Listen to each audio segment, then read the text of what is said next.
मेरा हौचोंबा ngasi mera gi tara mangani panba punima numit asi mera hauchongba numitni numit asi ki mapung oiba thauram sana ko nong manung da pangthokli numit asi na ching amadi tamgi machil mapa oiba gi mari bu hena chesil hali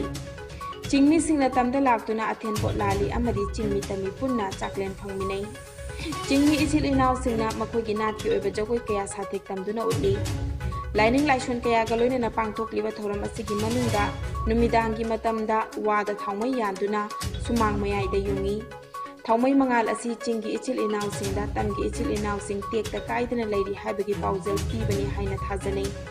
numit asina lakpada lamdam asi gi chief minister nongthumbam biren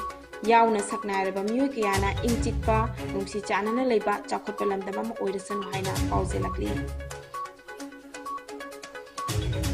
Water Resources Department and Relief Disaster Management Minister Awangbo Nyumaina Awangbo Nyumai Special Scheme for Widow, Widower, Orphan and Disabled gi ahanba phase installment release tawkhre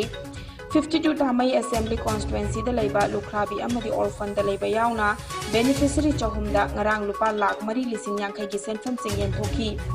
Scheme asi ki makhada beneficiary khudingwakta tha ahum khudingi lupka chaunga bank account transfer tawgani hairi thoram aduda minister awangbo nimaina laingak na scheme kaya ama puthoklabasu scheme sing aduna thaba khudima konsinba ngamde maram aduna mahaki thagi tolopta ki chada hufumanga voluntary donation tawduna mahaki oibe scheme asi haudopani haiki haiba scheme asi tarani to shuba Manipur Legislative Assembly loidi fawba chathagani haina phongdokhi Assam da Hiteshwar Saikyana Chief Minister Oiringai Matamda Home Minister Amit Shah bu miyamna tamthina phuki haina phongdokhiba wafam adu Assam gi Congress spokesperson Bobita Sharma na akanba maong da condemn tawkhre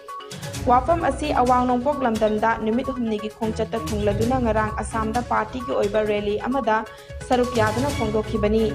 Shahana phongdokhiba wafam asibu yaningdaba phongdokhibaga loinana Bobita Sharma na Shahada phuki haibasidi chingnataba ngamde adubu matam aduda Chief Minister oikhiba Hiteshwar Saikyana masing yamlaba miyam gi thawai kalam ki haina phongdokhi